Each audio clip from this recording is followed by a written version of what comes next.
अस्सलाम वालेकुम। Discrete structures में आज हम टॉपिक स्टडी करेंगे एलिमेंट्री नंबर थ्योरी। इसका कुछ पार्ट हमने प्रीवियस लेक्चर में स्टडी किया था, हम उसी से फर्दर जो है आगे नेक्स्ट मूव करेंगे। तो सबसे पहले देखते हैं रिलेटिवली प्राइम इंटीजर्स क्या होते हैं।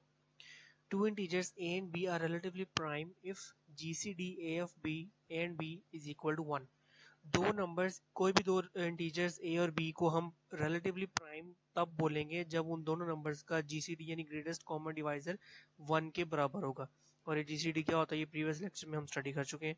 फॉर एग्जांपल हम कहते हैं कि 15 और 28 क्या रिलेटिवली प्राइम है, तो इसको चेक करने के लिए क्या ये 15 और 28 रिलेटिवली प्राइम है या नहीं, हम इन दोनों का जीसीडी फाइंड करेंगे, यानी हम ग्रेटेस्ट कॉमन डिवाइजर फाइंड करेंगे। इट मींस ऑब्वियसली जीसीडी की डेफिनेशन के मुताबिक 15 और 28 को हम डिवाइड करेंगे।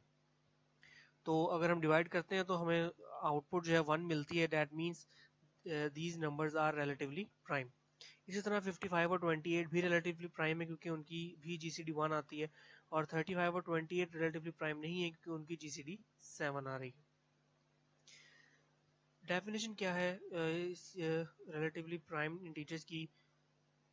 The integers a1 a2 and so on to an are pairwise relatively prime if gcd of ai and aj is equal to 1 whenever I is greater than equal to 1 and less than j and j is less than equal to n।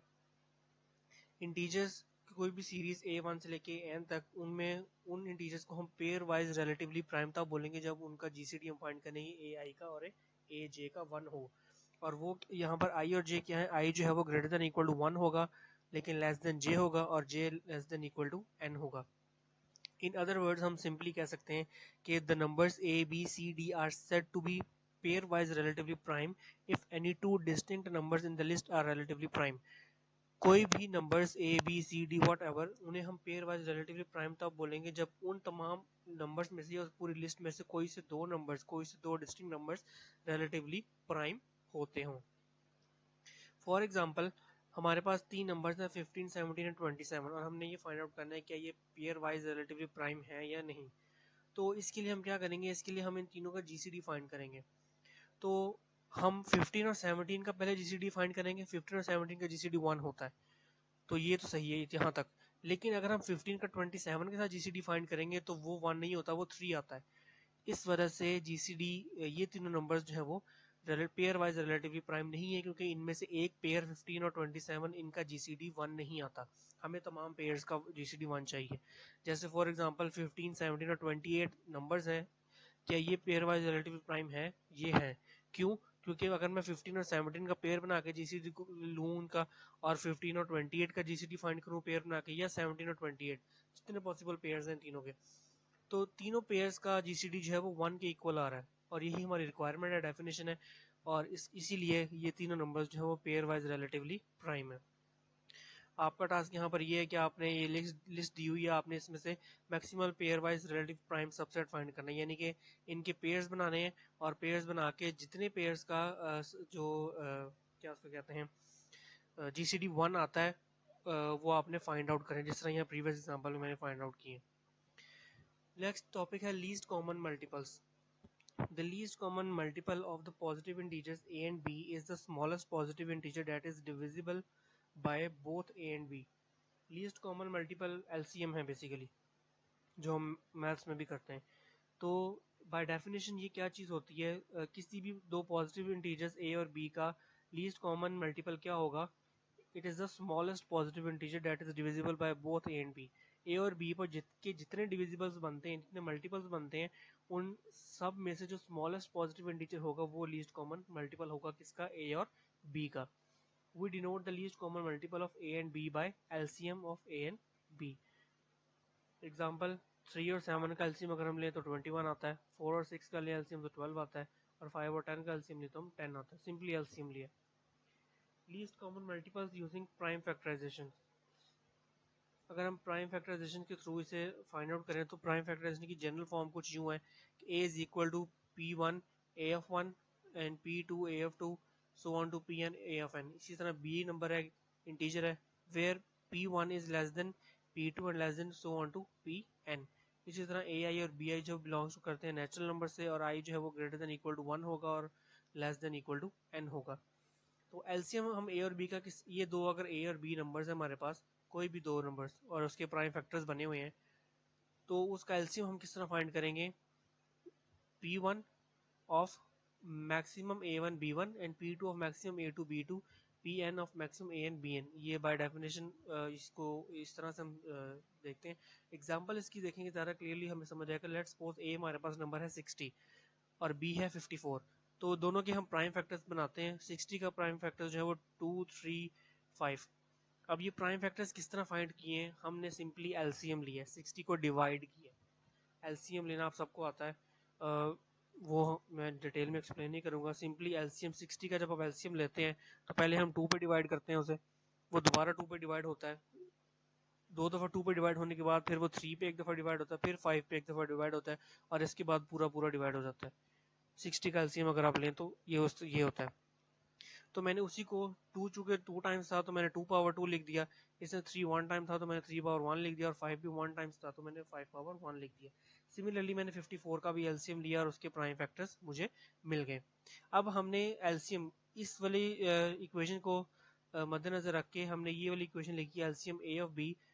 हमने इसमें से maximum numbers निकालने हैं, यानी maximum prime factors. जैसे यहाँ पे लिखा है maximum A of 1 B of 1, तो 2 3 5 देखा जाए तो 54 और 60 दोनों के प्राइम नंबर सेम है 2 3 और 5, लेकिन मैक्सिमम कौन सा है? 2 पावर 2 और 2 पावर 1 में से मैक्सिमम 2 पावर 2 है। इसी तरह 3 और पावर 1 और 3 पावर 3 में से ये 3 पावर 3 मैक्सिमम है, और यहाँ से 5 पावर 1। तो हमने वो लेकर उन्हें मल्टीप्लाई कर लिया, उन्हें कैलकुलेट किया और हमारा एलसीएम जो है वो 540 आ गया। इसी तरह से आपने इन नंबर्स के भी एलसीएम्स फाइंड करने। नेक्स्ट टॉपिक है modular arithmetic. There are two types of mod. Mod की जब हम बात करते हैं तो ये कंफ्यूजन यहाँ पर एक आती है, क्योंकि मोड दो तरह के होते हैं। मैं उन दोनों को एक्सप्लेन कर रहा हूँ। सबसे पहला तो होता है मॉड फंक्शन। मॉड फंक्शन क्या होता है? ये एक नंबर को इनपुट लेता है, लेट्स सपोज वो नंबर ए है, और एक बेस होती है बी, और ये आउटपुट किस फॉर्म में देता है? ए मॉड बी की फॉर्म, यानी इसको हम इस तरह से रिप्रेजेंट करते हैं, ए मॉड बी। ये होता क्या? Number between 0 and b minus 1 inclusive, this is the remainder of a divided by b। Simply जो मैथ में या आपने छोटी क्लासेस में मैट्रिक में कंप्यूटर में मॉडुलस ऑपरेटर पढ़ा है, या आप जावा में भी मॉडुलस ऑपरेटर यूज करते हैं, जिसको इस तरह परसेंटेज साइन से यूज करते हैं, बिल्कुल वही चीज है। दो नंबर्स को डिवाइड किया गया और जो रिमाइंडर आया वो इसकी आउटपुट होती है, ये मॉड फंक्शन है। दूसरा है मॉड कॉन्ग्रुएंस। ये रिलेट करते हैं, यानी हम दो नंबर्स को रिलेट करते हैं, कंपेयर करते हैं। सो लेट्स सपोज दो नंबर हैं, एक ए है और एक ए प्राइम है, to each other relative some base B, तो हम इसको डिनोट करते हैं ए इक्विवेलेंट टू या congruent to A prime mod B. Means that, अब इस चीज का मतलब क्या है? Means that A and A prime have the same remainder when dividing by B. यानी मैं अगर ए को डिवाइड करूं बी से और ए प्राइम को डिवाइड करूं बी से, तो मेरा रिजल्ट या रिमाइंडर जो है वो सेम आता है। ये है मोड कॉन्ग्रुएंस।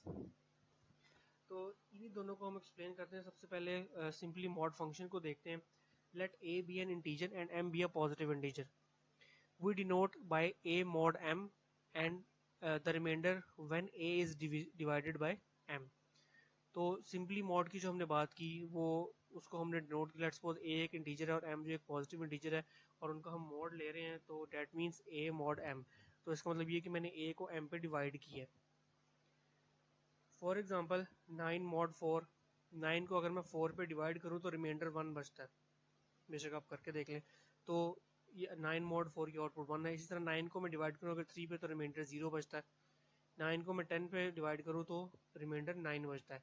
अब ये लास्ट वाली एग्जांपल में एक इंटीजर है -13, यानी नेगेटिव इंटीजर है। जब आप मॉड की बात करते हैं तो मॉड बेसिकली नेगेटिव इंटीजर्स को कन्वर्ट कर देता है पॉजिटिव में, यानी उनका नेगेटिव साइन चेंज कर देता है पॉजिटिव में। तो यानी ये -13 13 ही होगा, पॉजिटिव 13। अब हम बात करते हैं मॉड कॉन्ग्रुएंट की। Let a and b be integers and m be a positive integer. We say that a is congruent to b modulo m if m divides a minus b। इसकी definition के मुताबिक जो पीछे हमने देखी, a is congruent to b modulo m, जो हमने denote किया था इस तरह से, a congruent to b mod m। ये क्या इंडिकेट करता है कि a is congruent to b modulo m। In other words हम कह सकते हैं कि A is congruent to B mod M if and only if A mod M is equal to B mod M। अगर मैं A का M के साथ मॉड लूँ, यानी A का M के साथ, A को M पे डिवाइड करूँ और B को M पे डिवाइड करूँ, दोनों का रिमाइंडर अगर सेम आ रहा है तो this is called congruent. For example, क्या 46 और 68 कॉन्ग्रुएंट हैं विद मॉड 11? तो अगर मैं 46 को डिवाइड करूँ 11 पे और 68 को भी डिवाइड करूँ 11 पे, दोनों का रिमाइंडर मेरे पास क्या आना चाहिए? सेम आना चाहिए। तो आप इसको डिवाइड करके देख लें तो ये रिमाइंडर सेम आएगा। इसको दूसरी अल्फाज में हम इस तरह लिख सकते हैं 11 सच डेट और डिवाइडेड बाय 46 माइनस 68। सिमिलरली 46 और 68 मॉड 22 के साथ जो है वो कॉन्ग्रुएंट है या नहीं, तो आप इन्हें भी डिवाइड करके देख लें। सिंपली 46 को 22 पे डिवाइड करें, 68 को भी 22 पे डिवाइड करें, दोनों का रिमाइंडर जो है वो सेम आएगा। 46 माइनस 68 जो हम माइनस यहाँ पे कर रहे हैं, बेसिकली आप माइनस करेंगे तो आपको आउटपुट जो है वो नेगेटिव नंबर में मिलेगी। जैसे 46 माइनस 68 का आंसर माइनस 38 होगा, तो उस नेगेटिव नंबर को मैंने अभी पीछे बताया कि वो मॉड जो है वो पॉजिटिव कर देता है, तो हम पॉजिटिव के साथ नंबर ही बेसिकली डील कर रहे होते हैं। थर्ड एग्जांपल है for which integer z is it true that z is congruent to 12 with modulo 10? तो it is true with any z belongs to these numbers। In numbers में से, यानी मैं यहाँ इन z की जगह इनमें से कोई भी नंबर अगर पुट करता हूँ तो मेरी आउटपुट जो है वो सही आती है, यानी वो कॉन्ग्रुएंट प्रूव होता है। उसने पूछा यही कि z के कौन से नंबर्स हैं, ये z के कौन से इंटीजर्स के लिए अगर मैं उससे तो वो 12 के वो कॉन्ग्रुएंट होंगे अगर मॉड जो है वो 10 के साथ लिया जाए। तो वो ये नंबर्स हैं बेसिकली, डिवाइड करके जो आप चेक कर सकते हैं। थ्योरम यहाँ पर एक बनता है, late m be a positive integer, the integers a and b are congruent modulo m if and only if there is an integer k such that a is equal to b plus km। Theorem ये कहता है जी अगर आपके पास कोई positive integer m है और दो integers हैं a और b, और वो अगर कॉन्ग्रुएंट है विद मॉड्यूलो m, तो वो सिर्फ एक शर्त पे कॉन्ग्रुएंट हो सकते हैं कि अगर उनके बीच एक इंटीजर k हो जो कि कुछ इस फॉर्म में रिप्रेजेंट किया जा रहा हो, that a is equal to b plus km। यहाँ पर हमारे पास कुछ आपको इक्वेशन दी गई है, आपने फाइंड करना है कि इनमें से कौन सी जो है वो ट्रू है। 3 कॉन्ग्रुएंट टू 3 mod 17, ये ट्रू है। किस तरह से हमने फाइंड किया कि any number is congruent to itself. 3 minus 3 zero होता है और zero divisible by every number होता है। Similarly 3 congruent to minus 3 mod 17, ये फॉल्स है बिकॉज 3 माइनस माइनस 3 पॉजिटिव हो जाना है तो वो 6 आएगा एंड 6 इजंट डिविजिबल बाय 17। और सिमिलरली 172 एंड 177, इनको अगर हम सेपरेट करें तो -5 आता है और -5 is a multiple of 5। And similarly is the case with the last one. Next है Euclidean algorithm. The Euclidean algorithm finds the greatest common divisor of two integers a and b। एक तो ये चीज़ हमें यहाँ पता चली कि ये ग्रेटेस्ट कॉमन डिवाइजर को यूज़ करता है दो इंटीजर्स के दरमियान में। इट मीन्स कि ये एक ऐसा एल्गोरिथम है जो कि GCD पर अप्लाई होता है। For example, if we want to find GCD of 287 and 91, then we divide 287 by 91। Obviously GCD की definition ये है। तो अगर हम दोनों को डिवाइड करते हैं तो मुझे आउटपुट कुछ यूँ मिलती है, 91 कोशेंट इंटू 3 क्या remainder plus divisor. Last lecture में ये बात मैंने बताई थी, हम इसको इक्वेशन को किस तरह से जो है ये बना रहे हैं।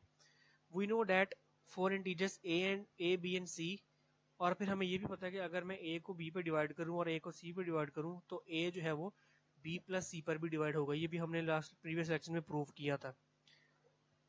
Therefore any divisor of 287 and 91 must also be a divisor of 287 minus 91.3 is equal to 14। तो इसका मतलब यहाँ पर ये हुआ कि 287 और 91 के जो भी डिवाइजर होंगे वो इसके भी डिवाइजर होंगे। कि अगर मैं 14 का 91 के साथ GCD ले लूँ तो इसका मतलब ये हुआ कि अगर मैं 287 और 91 का GCD लेता हूँ या 14 और 91 का GCD लेता हूँ तो वो दोनों इक्वल आते हैं। तो दैट मीन्स कि ये इक्वल हैं। नेक्स्ट स्टेप में हम देखेंगे वी फाइंड 91 बाय 14। हमने डिवाइड किया 91 को 14 पे, हमारे पास रिमाइंडर जो है वो 6 बचा, डिवाइजर 7 बचा। और इसका मतलब यहाँ पर ये हुआ कि GCD 14 और 91, जब हमने 14 को 91 पे डिवाइड किया था और जब 14 को 7 पे डिवाइड करेंगे तो वो इक्वल आएगा। 14 को 7 पे डिवाइड करके देख लें, सेम जो है वो केस है। तो it means के GCD of 287 and 91 is equal to 7. Pseudo code इस यूक्लिडियन एल्गोरिथम का कुछ यूं है. प्रोसीजर हमारे पास क्या है कि हमें GCD फाइंड करना है दो इंटीजर्स का जो a और b होंगे और ये पॉजिटिव इंटीजर्स होंगे. अगर मैं कहूँ कि x is equal to a होता है और y is equal to b है तो हम एक कंडीशन लगाते हैं कि y should not be equal to 0 और r को हम कहते हैं कि वो x और y का मोड होगा, x मोड y होगा और x इक्वल टू अगर y होगा तो y is equal to r होगा. यहाँ पे हमारा प्रोसीजर जो है वो एंड होगा. Representation of integers. इंटीजर्स को रिप्रेजेंट हम किस तरह से करते हैं. यहाँ पर आपने कुछ प्रीवियस कॉन्सेप्ट्स माइंड में लाने हैं नंबर सिस्टम्स के, जो binary number system, decimal number system, hexadecimal number systems, इनकी कन्वर्जन्स को आपने माइंड में लाना है. आई एम श्योर आपने की होंगी प्रीवियस क्लासेस में, हम उन्हें ही रिकॉल करेंगे. Let b be a positive integer greater than 1, then if n is a positive integer it can be expressed uniquely in the form. अगर हमारे पास b कोई भी एक पॉजिटिव इंटीजर जो कि ग्रेटर देन 1 है तो n कोई भी एक पॉजिटिव इंटीजर हो और उसे हम यूनिकली इस फॉर्म में रिप्रेजेंट कर सकते हैं कि n जो है वो इक्वल होगा a of k b power k plus a k minus 1 b power k minus 1 so on to a1 b1 plus a not, where k is a non-negative integer and a naught, a1 so on to a k are non-negative integers less than b and a k is not equal to 0. अब ये चीज़ example के साथ हम देखते हैं कि अगर हम सपोज कि b इज इक्वल टू 10 यानी b जो नंबर है वो 10 है, मतलब एक डेसिमल नंबर है, तो डेसिमल नंबर को रिप्रेजेंट करने का जो फॉर्मूला या मेथड है वो आपको पता है. अगर 859 आपके पास एक डेसिमल नंबर है, इसको किस तरह से हम रिप्रेजेंट करते हैं. हर डिजिट को मल्टीप्लाई कर दें उसी नंबर की बेस के साथ. बेस क्या है 10, डेसिमल नंबर की बेस 10 होती है. हर डिजिट को उसी नंबर की बेस के साथ मल्टीप्लाई करें, उन सबको ऐड करें और राइट साइड से बेसिस को पावर असाइन करें 0 से, 0 1 और 2. सिमिलरली अगर आप बाइनरी नंबर्स को हम देखें, ये एक बाइनरी नंबर है 10110, तो यहाँ पर इसको बाइनरी फॉर्म में एक्सपेंड हम किस तरह करते हैं. या आपने बाइनरी से डेसिमल में कन्वर्जन करनी है तो आपको याद होगा कि बाइनरी से डेसिमल में कन्वर्ट करने के लिए हम एलसीएम लेते हैं, ये रूल है. या सिंपली छोटी बेस से बड़ी बेस में कन्वर्ट करना है, यानी 2 को 10 में कन्वर्ट करना है तो हम मल्टीप्लिकेशन करते हैं. करना ये है आपने कि हर डिजिट को इस नंबर के, इस बाइनरी नंबर के हर डिजिट को 2 के साथ मल्टीप्लाई करना है, उन्हें ऐड करना है और राइट साइड से बेसिस को पावर असाइन करनी है फ्रॉम 0 और इसे कंटिन्यू रखना है लास्ट तक, जैसे मैंने आपके सामने यहाँ पर किया है. बाद में इन्हें सम अप करेंगे आप तो इसका आंसर जो है वो 22 आएगा. ये हमने डेसिमल बाइनरी नंबर को डेसिमल में कन्वर्ट किया. सिमिलरली आप हेक्साडेसिमल नंबर जिसकी बेस 16 होती है और उसमें आपको याद होगा कि ए से लेके एफ तक जो नंबर्स हैं वो 10 to 15 को डिनोट करते हैं लेटर्स हेक्साडेसिमल में. सिमिलरली आपके पास अगर ये एक हेक्साडेसिमल नंबर है 3A0F विद बेस 16, इसे आपने बेस 10 में कन्वर्ट करना है तो हम क्या करेंगे, हम हर डिजिट को मल्टीप्लाई करेंगे उसी की बेस के साथ यानी 16 के साथ, ऐड करेंगे और बेसिस को पावर असाइन करेंगे राइट साइड से फ्रॉम 0 और लास्ट में आप सम अप करेंगे तो ये आपके पास आउटपुट आएगी. यहाँ पर एक चीज़ मद्देनजर रखनी है कि जो ए है वो किस चीज़ को डिनोट कर रहा है, 10 को. अब यहाँ पर ऊपर मैंने बताया ए से लेके एफ तक जो है वो 10 to 15 है बेसिकली नंबर्स, और एफ जो है वो क्या है 15 है. तो पूरा नंबर जैसे ए 10 है तो पूरा 10 जो है वो 16 से मल्टीप्लाई करना है, 1 को अलग और 0 को अलग 16 से मल्टीप्लाई नहीं करना, आउटपुट गलत हो जाएगी. How can we construct the base B expansion of an integer n. अब उसी चीज़ की जो हमने पीछे किया कन्वर्जन बेसिकली, उसकी एक जनरल फॉर्म में हम बात करेंगे उसको कि हम किस तरह कंस्ट्रक्ट कर सकते हैं the base B expansion of integer n. First divide n by b. सबसे पहले n को b पे डिवाइड कर दें ताकि आपके पास एक क्वोशंट आ जाए जिसको रिप्रेजेंट हम करते हैं q नॉट से और एक रिमाइंडर आ जाए a नॉट. ऑब्वियसली जब आप n को b पे ये दो नंबर्स को डिवाइड करेंगे तो एक क्वोशंट भी आएगा, एक रिमाइंडर भी आएगा. उसको हमने लिख दिया इस फॉर्म में n is equal to b q not plus a not, यानी n जो है वो नंबर है जिसको b पे डिवाइड किया है, इक्वल टू b वो नंबर जिस पर जो डिवाइजर है, q नॉट क्या है क्वोशंट और a नॉट क्या है remainder. The remainder a not is the right most bit in the digit in the base b expansion of n. अब यहाँ पर a नॉट जो है वो क्या है, वो रिमाइंडर है बेसिकली और इस एक्सपेंशन में वो राइट मोस्ट डिजिट है जैसे यहाँ पे आप देख रहे हैं. फिर आपने क्वोशंट q नॉट को डिवाइड कर देना है b पे ताकि आपको एक इक्वेशन और मिल जाए जैसे कि q not equal to b q1 plus a1. अब यहाँ पर A1 जो है वो सेकंड डिजिट है from the right in the base B expansion of n।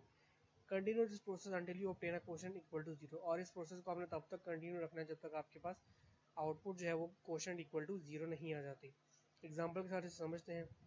Let's suppose आपके पास ये एक नंबर है जो कि बेस 10 का नंबर है और इसे आपने कन्वर्ट करना है या एक्सपेंड करना है बेस 8 में। तो फर्स्टली हम क्या करेंगे, हम डिवाइड करेंगे इस नंबर को 8 के साथ, जिस तरह ये पीछे प्रीवियस स्लाइड में आपको मैंने एक्सप्लेन किया।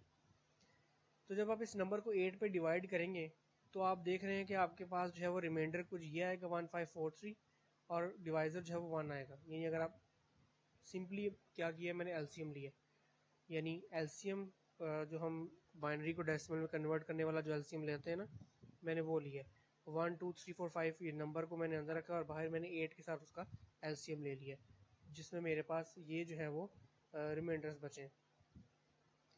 तो ये मैंने एलसीएम लिया, यहाँ तक मेरा पूरा जो है वो डिवीजन हुई। और एलसीएम लेने के बाद आपको पता है आउटपुट हम बॉटम से टॉप लिखते हैं। तो मैंने बॉटम से टॉप आउटपुट लिखी है, दैट इज 30071। तो ये हमने बेस 10 को बेस 8 में कन्वर्ट कर दिया। एडिशन ऑफ इंटीजर्स, दो इंटीजर्स को आप ऐड किस तरह कर सकते हैं। लेट्स सपोज आपके पास एक ए इंटीजर हो और बी इंटीजर, दो बाइनरी नंबर्स हैं। तो आप इन दो बाइनरी नंबर्स को किस तरह से ऐड करेंगे। जनरल फॉर्म में हम इस तरह करेंगे, first add their right most bit. सबसे पहले हम उन नंबर्स की राइट मोस्ट बिट ऐड करते हैं, ठीक है।